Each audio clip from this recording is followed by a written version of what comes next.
Hey friend, welcome to the Self-Care Isn't Selfish podcast. I'm your host, Emily Nichols. As a Whole30 certified coach, wife, busy working boy mom, and your self-care guru, I'm here to help you start putting yourself first without the guilt.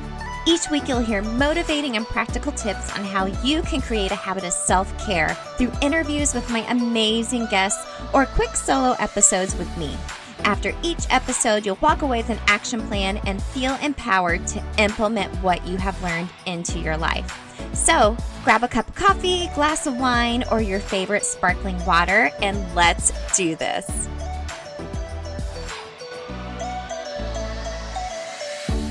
You're listening to episode 25 of the Self-Care Isn't Selfish podcast. Today, my guest is Kate Hackl of the Every Home Organizer. And I have to laugh. As you guys know, I record all of my shows in my closet. So I'm surrounded by clothes, and I do video calls with my podcast guests to make sure, it's just a lot more easier to talk to them when you can see their face. And so behind me is all my sweaters, not folded nicely. And just an utter mess. And I was completely embarrassed, and she was so nice. And that was something we'll actually get talking about today, is obviously organizing your life and how that can help you feel more grounded. So let me tell you a little bit about Kate. She founded the Everyday Home Organizer because she has a passion for helping busy families just create a more simplified system for their home. And after she battled postpartum depression, she found her own version of therapy and organizing, and I can totally relate to that. So she is creating white space in every aspect of her life and has helped curb the chaos and live a more slow and intentional life by organizing. And now she helps her clients do that through the Every Home Organizer. I mentioned in the episode, I am a messy person. I own it. I am messy. I have my moments where I clean everything up, and then I have my moments where everything looks like it's just exploded everywhere. And my husband is a very neat and tidy person, and bless his heart, he puts up with me. But I know I had a lot of really great takeaways from this episode that I've already started implementing into our lives. So stick around to the end so you can hear those 3 big tips from me. And I really hope this conversation with Kate inspires you to slow down, create more white space in your life, and get rid of the chaos. So enjoy this conversation with Kate Hackl. All right, gang. Thanks so much for tuning back into the Self-Care Isn't Selfish podcast. I'm here with Kate Hackl of the Every Home Organizer. I'm so excited for this conversation. Kate, thanks so much for joining us today. Hey, thank you so much, Emily, for having me. I'm excited for this. Oh my gosh, I feel like we all need this in our lives. But before we get started, I ask all of my guests, our very first question is, what does self-care mean to you? So Kate, what does self-care mean to you? Of course. So self-care for me isn't about getting a manicure or going to a salon to get my hair done. Although when I do, I really enjoy those blissful pampering hours, and I savor them because they don't happen nearly enough. But for me, self-care, it seems like a very basic necessity for women, but it seems really hard for us to attain because we do so much for others. Mm-hmm. And usually we're kind of put last, unfortunately. So self-care to me is not only about taking care of myself physically, but it's also mentally and emotionally as well. For someone like myself who suffered through postpartum depression, I find that mental self-care is usually the most important type of self-care that I like to focus on. For me, it's usually resting, whether that's resting my mind or my body. I find that that's really high up there when it comes to self-care. So, and then aside from that, I usually like to connect with my friends that give me a good laugh or meaningful conversation. Being around tiny little humans all day typically doesn't equate to having deep conversation. No. So I usually like to find a good outlet with my close friends. Usually that means negotiating TV time and snack time with my kids. So that's usually what my typical day looks like. But sometimes self-care also comes in the form of quiet, creative time for me as well. So, yeah. Oh, that's so good. Yeah, it's all about, I think it all stems from mental health care and taking care of yourself from the inside out. So those are some really great ways for sure. Well, Kate, tell everyone a little bit about yourself, what you do, and kind of your story about how you got to where you are today. Sure. Yeah. So I'm a wife and mom to two kiddos. Patrick's 3.5 and Claire just turned 2. I've been a stay-at-home mom ever since my son was born, which is truly, and you can probably understand this, the hardest job that I've ever done. It Amen. is the Amen. hardest job, the messiest job. It's the hardest job. Mhm. And my kids are actually relatively easy to handle too. So that just kind of gives you an idea of how hard it is to be a stay-at-home mom. But back in May, I started my home organizing business, and I'm a professional organizer in the Indianapolis area. My husband and I, when we first met, and we were talking about plans for a family and just kind of how we wanted to raise a family, it was actually never on my radar to start a business. Not until this past year. We always just planned on me solely being at home and being a stay-at-home mom. And I was really excited about that opportunity to stay at home. And then once we had our firstborn, I felt like my entire life kind of just got flipped upside down and then turned around and then flipped again. Yeah. Because like I said, I experienced postpartum depression after the birth of both of my children. And it went medically undiagnosed for, almost 3 years because I was too stubborn to go see a therapist. And the one piece of advice I could give any mom is if you ever feel that, don't wait like I did, because it was just something I regret, not getting the help sooner. But anyway, one day I did. And before that, it was a polar vortex. And, we all have that. In Indiana, we seem to have one at least once a year. So anyway, when my kids were napping, I was like, gosh, what am I going to do with all of this time and just being cooped up in this house? So I started to organize, truly organize my pantry. And after doing all of that, I was like, oh my gosh, this feels amazing. This is such a good feeling. I just felt like all of this weight was just gone, and I just didn't feel this weird anxiety and stress about opening the pantry door every 5 minutes, to get my kid a snack or whatever it would be. So from that, I found it to be, like I said, my therapy. It kind of became my therapy on top of my therapist, but it became a sort of self-care. I've never been a super tidy person. I could live with my bedroom being a little messy or things out of order, and I'm still okay with that to an extent, as long as I know I have a place to return that said item. Organizing essentially became my version, like I said, of therapy. And when I organize, I find myself saving an insane amount of time in my day-to-day life, which is, as a mom, as a working woman, whoever, that's just something you can't get back. So I find that really helps me get out the door in the morning. I save time making my grocery list, getting ready for bed, whatever it might be. So that's kind of how I got to where I am. And a lot of people found that I was doing this, and then they were like, hey, can you help me? Can you maybe give me some ideas on how to reorganize my baby's nursery or closet or pantry, whatever the space was. And so I just found that there was a need for this. And I really just ultimately want to help people as I was helping myself. So. Absolutely. Oh my gosh. Well, yeah, it's interesting how you said organizing just turned into your own form of self-care. And I imagine you kind of go through this journey with your clients you work with, as well as it could be their own little therapy session, you coming in and helping them organize wherever it may be. Absolutely. Yeah. I find a lot of the times I work with a lot of women who end up, asking me to come help them. And, sometimes it just, people know how to do it. They know how to organize, Right. it's not a hard thing to do. But sometimes it just becomes too overwhelming and too much. And so people just kind of shut down, and it's kind of depressing. It may not make you depressed, but it's kind of depressing just to look at it. So that's when someone calls me and helps me. And then that is one of the biggest rewards for me is when we get a space completed and just seeing the look on their face of like, oh my gosh, I'm getting my life back. Essentially is kind of what it is. That's amazing. So what kind of services do you offer your clients? So someone calls you, you come into their home. What are some of the things you'll do to work with them to get more organized?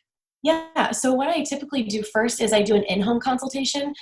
That way for me, I can just come in, see the space, meet my potential client, and really better understand what their needs are. A lot of the time, I always ask if everyone is on board, because sometimes if not everyone is on board, it makes it a lot harder to keep up with it. So I always like to understand their pain points and why their system isn't working. After that, then I will make up a plan for that particular space. I like to go to pantries just because it's one of the top ones that I do all the time. So I make up a plan for their pantry or closet or what have you.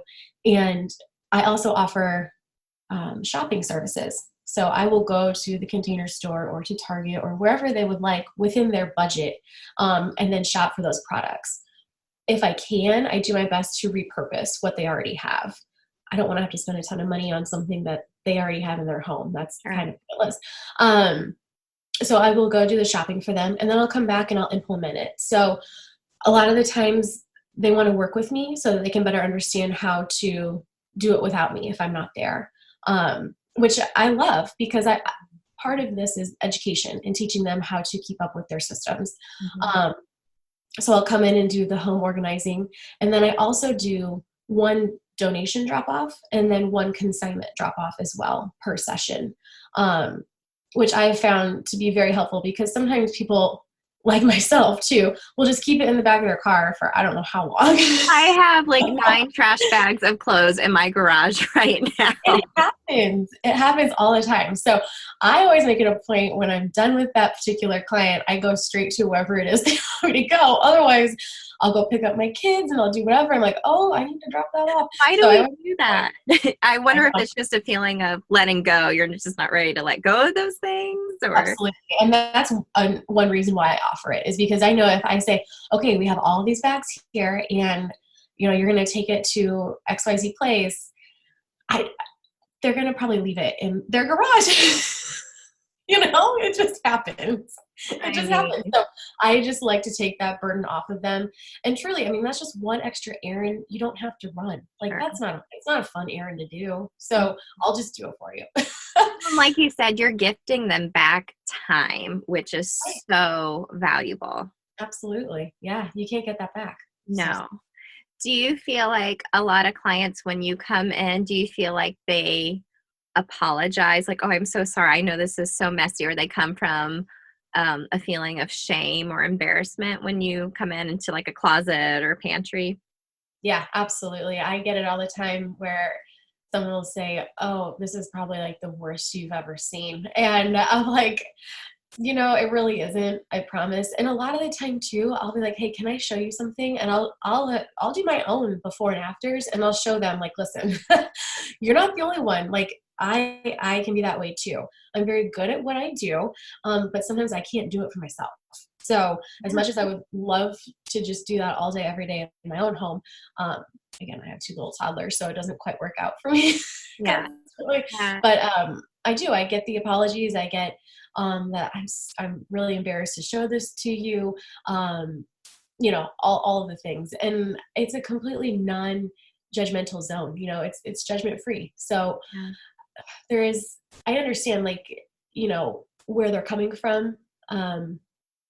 But I'm so glad when they realize that the clutter is not going to control their life anymore, and they're like, okay, we have to let it go. And so that's what we do. And it's just such a beautiful process.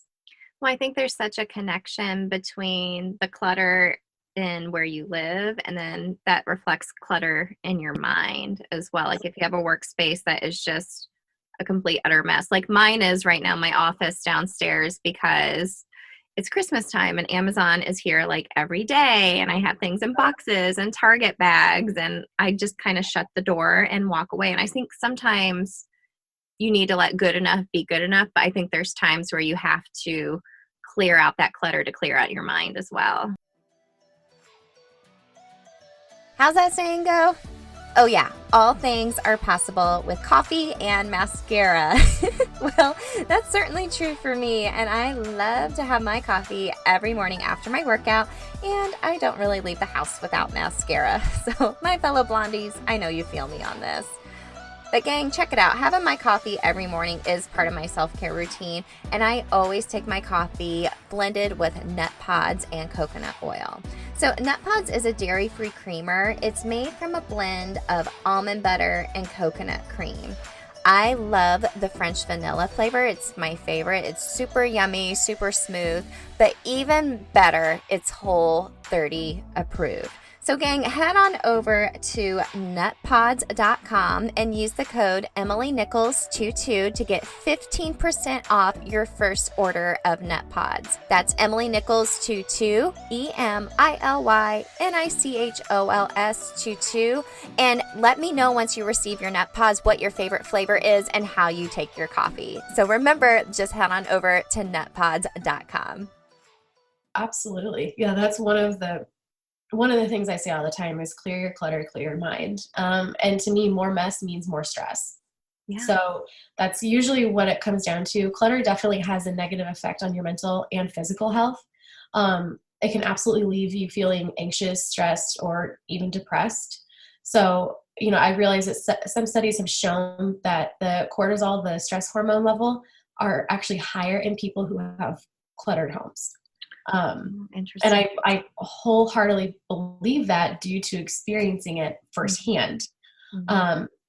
And again, while I can live with having things out of place, whenever I have visible clutter, I notice myself being more agitated or stressed or overall just unhappy. And researchers have, looked closely at the effects of clutter, and they found that clearing away the clutter at work or at home improves your focus.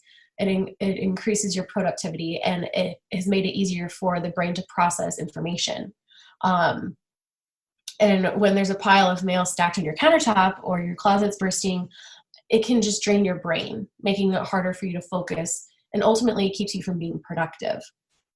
Absolutely. I feel that in my soul. It really, yeah, when you think about it, you're like, oh yeah, yep. When you think about when you are stressed, or you can just kind of look around at the environment that you're in and realize that definitely has some kind of factor into it. Now, you mentioned, when you come in for a consultation, you ask if everyone is on board. So what if you live with someone who is maybe a little messy? And I'm asking this for my husband's benefit because I'm the messy one. I am. Okay. I have 20 million things going on in our lives and in my mind. And I think sometimes that reflects in the spaces I'm in. And he's a very organized, tidy type 1 person. And he kind of just lets it go. But I think sometimes he's just like, ugh, like the laundry sitting there for a few days. I'm like, well, you can get your own clothes out and fold. Laundry's kind of work though. Yeah. So it's like, so what do you do when you live with a messy person? Like, what are some ways to give them a little bit of grace or to help them out? Absolutely. So I always say lead by example. I have a husband who is, for the most part, pretty tidy, but there are definitely times where not so much. And again, many times I have like a client who's a mom or a wife, and they're really frustrated by how messy their kids are or husbands can be. And before I even start, like I said, I make sure everyone's on board. But again, I try to educate them on the why and the how. So why are we doing this is typically to make mom or the wife feel a little less frazzled and burnout. And then the how is essentially about how it will save them time and alleviate any frustration the family has with the current system or lack thereof in their current space. It can be really frustrating to think you don't have a particular food item in your pantry simply because you can't see it or find it. And it can be really frustrating trying to get out the door and you're running late only to realize you can't find your other shoe. So some tips for living with a messy person is, again, first and foremost, leading by example. And that you should also include them in the process when you're tidying up or resetting a particular room. If they don't understand your why and why it's important and why they should care, then why would they keep up with it? So it's kind of about education and including them in this and just having a discussion. And lastly, make it dummy proof. So when you're organizing for someone who's inherently messy, allow them to just be like, okay, I have this bin labeled whatever it might be, snacks. That way they know exactly where it is. Or if you have a laundry basket, just make it dummy proof for them to just be like, okay, maybe they're lazy too, and that's why they're messy. So just make it easy for them. That's what I've found has worked the best, because sometimes I can be kind of like you too, Emily. Like sometimes I'm kind of lazy and kind of messy, like because I get a little burnout. Yes. But because I have my systems in place and I've made it so easy, I kind of help prevent myself from being really messy, if that makes sense. Yes. Well, and it's all about starting a new habit and a new ritual where it just becomes second nature. Like, oh, I do the laundry every day. I put it away every day because it makes me feel good. But stemming from where that why is, I think would really help someone stay motivated to stay organized versus just being like, oh, my husband's really neat and tidy and it drives him crazy. Like, no, this is why, and digging in a little deeper, because everyone's why is going to be different as well. Absolutely. Everybody's why is going to be different. Yeah. But as long as whoever you're living with understands and knows your why, then things should run a little bit smoother in your house. So going back to the subject of kids, because Mm-hmm. if you have kids, usually they're pretty messy. Yeah. How do you help with kids staying organized and helping them? I imagine you probably help with systems in place and helping them create new habits and rituals as well. Oh, absolutely. Yeah. So first, I asked the question, why do our kids have so much clutter? And that's because we allow them to. They're not out there buying their own stuff. I mean, unless they're older and make their own money, but my kids can't. Most of them don't have a job, so it's Exactly. Yeah. So it's the parents and grandparents and whomever, because we go, oh, how cute is this little stuffed lamb from Target? Or it's on clearance and it doesn't take up much space, so I'll get it for you, right? I can't say I haven't done that before, because I most certainly have. But after a recent toy purge from our playroom/basement, I've definitely scaled back on the items we're bringing in to our home this year for Christmas.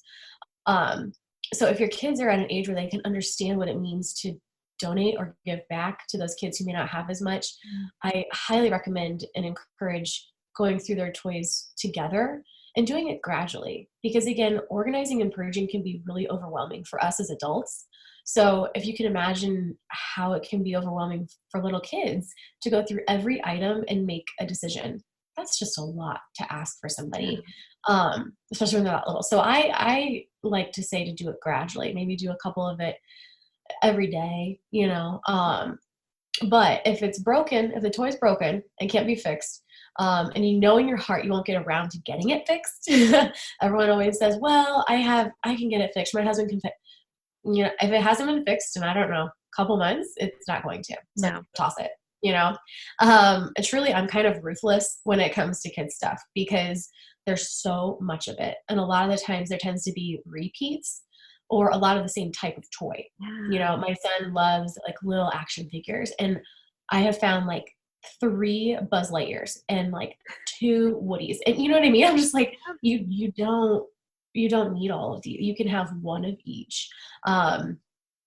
If the child has outgrown a toy, you can certainly save it in a storage bin. However, I only recommend one bin for saving, so you're not like saving all of these toys. If you think maybe you're not done having kids, or you have some nieces and nephews you can pass them on to, or simply donate it. So as far as gift giving goes for the holiday season, because I have a feeling that might be another topic. I know I get that a lot. I think a lot of people are actually caught on to the new ways of gift giving, which is experiences. Yeah. And I'm all for that. Like, I absolutely love it. If you're the type of person who wants to see your child's face light up on Christmas or their birthday, just be sure that you're being really intentional with your gift, and that this is something that can last them for at least 6 months. You don't want it to be like some toy that they're going to love for a couple weeks and then be done with it. And I know that can be kind of tough. So you can just use your best judgment for that. But Yeah.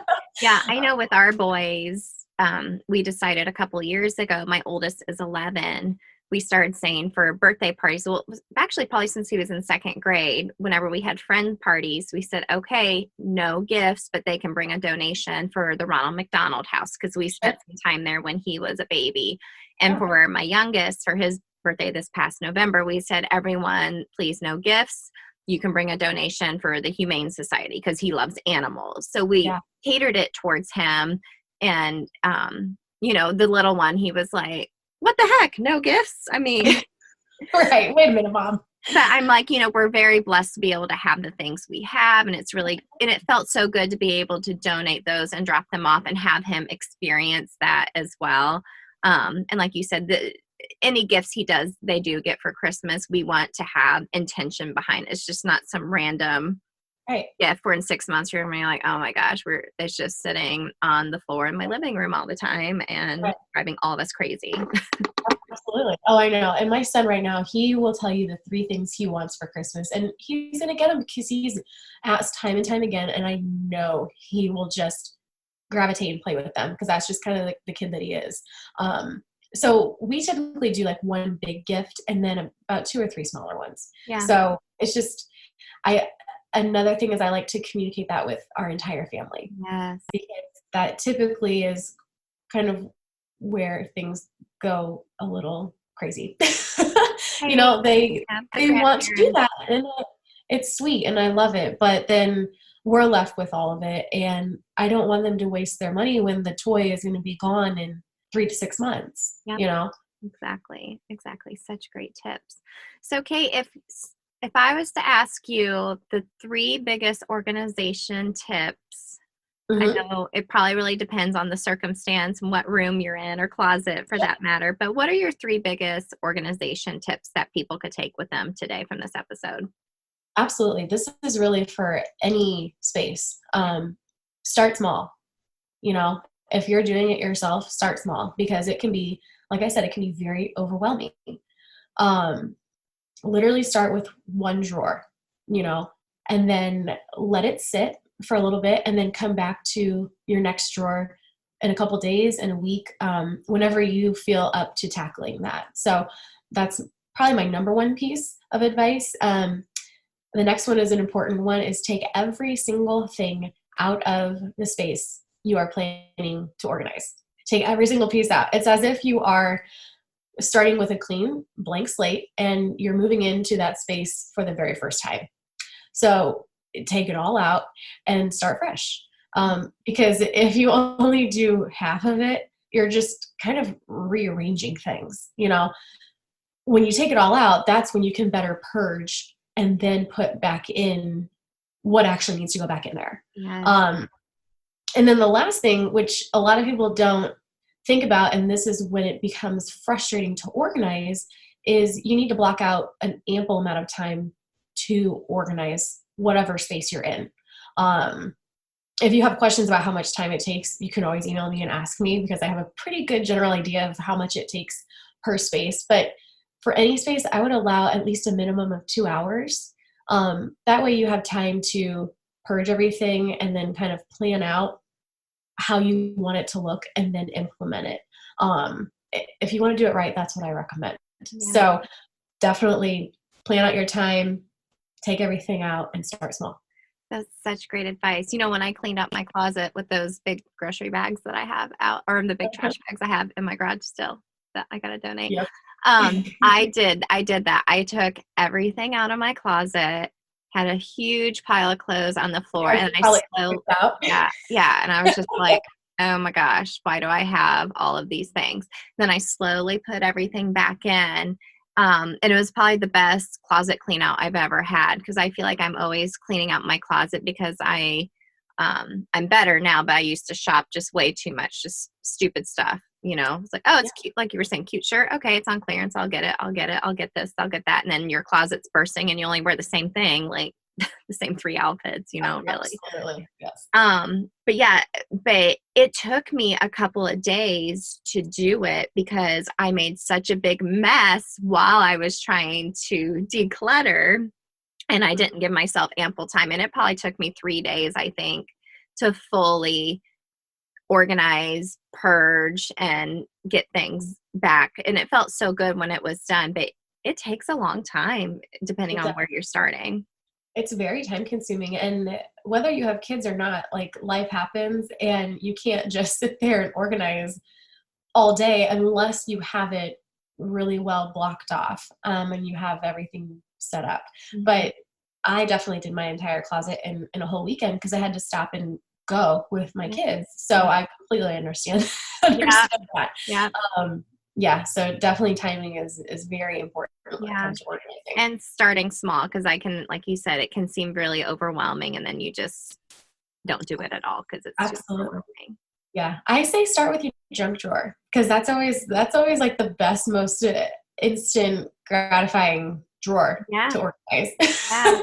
Yeah. So And do it before you have that big blowout where you open the drawer and you're like, I'm trying to find a ruler. And then you're just, I'm going to clean the right, whole thing yep, out. and you just yep, absolutely. Not that I've done that. Never. No, you have no experience with that whatsoever. No. So you've inspired me to go downstairs here in a minute and go clean out my junk drawer. And I need to do our pantry as well. So, Yep, yep. well, Kate, this has been such a great conversation and so important because I think, like you said, decluttering, being organized is a very high form of therapy and self-care for people. And I hope this inspires people to start taking charge of their lives and decluttering their lives in general. Absolutely. Yeah, simplifying your life just yeah, makes a world of difference. Yeah. So tell everyone where they can find you and connect with you. You share so many great tips on Instagram. I love following you there. Oh, thank you. Yeah. So my Instagram handle is actually everyhome and then underscore organizer. You can also find me on my website, which is just www.theeveryhomeorganizer.com. And then I have Facebook too, which is just the Every Home Organizer. So Yeah. those are my three best platforms. I also have a newsletter as well. So if you go to my website, you can sign up for my newsletter and get it sent directly to your inbox. So Wonderful. And I'll make sure to include all those links in the show notes so they can easily find you and connect with you. But awesome. Thanks so much again, Kay. I appreciate this conversation. absolutely. Thank you, Emily. So, how many of you are running to your pantry or closet now to think about what can I get rid of? What can I straighten up and declutter? I know I did. After we recorded this episode together, I really made an effort to clear out my workspace, my office, and make it more inviting and conducive to getting work done and not feeling so cluttered. And it's definitely helped with my workflow. So, let's go over my three biggest takeaways from this conversation with Kate. Number one, and I so relate to this. Sometimes when you have such a big mess on your hands, you're so overwhelmed that you just don't do anything. You know what I mean? It's too much of a big job. You don't have the time. You don't have the brain space to do it. So you just don't do it. And then you're just constantly living in that clutter or that mess. This can be literal or figuratively, in your life. So it's okay to ask for help. Ask for someone like Kate to come into your home and help you organize, help you get your life together and get rid of the clutter. It'll be way better instead of just living in the overwhelm and mess. Number two, this is something she said a couple of times. When you clear the clutter, you clear your mind. Have you ever cleaned up a big space, or if you've gotten up on a Saturday morning and spent the day deep cleaning your house and cleaning, don't you feel kind of like a, like, oh, I can finally, breathe and relax, more mess equals more stress. And I can see this in my own kids as well. Both of my kids have a little bit of clutter, or a lot of clutter. My youngest especially, he collects treasures, if you will, any like rock or leaf or flower or whatnot. He wants to keep everything. So we have all these jars to help him organize.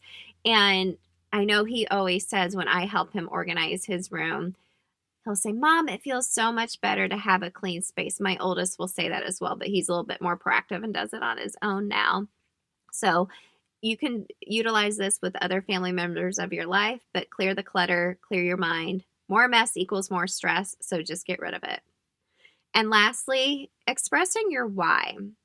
If you're trying to get your family on board for keeping a tidy home, if you're just yelling and screaming like, everyone's just so messy, the kids are always doing this, I'm always picking up that, blah, blah, blah, blah, blah, they're not going to be on board with helping you keep it tidy. Like Kate mentioned, creating some easy systems, maybe at the bottom of your stairs, putting a couple of those storage cubes with your kiddo's name on it, and any toys they brought down has to go in there to be brought back up to their room at the end of the day. Or even with laundry, for example, sorting that and doing a little bit every day, which is something I'm trying to get better at because it's the one chore I absolutely loathe, but I've made it a goal for 2020 to do a little bit of laundry every day so it doesn't pile up and I don't hate it as much. But all in all, nobody is perfect. There's going to be clutter and messes in your life and in your home.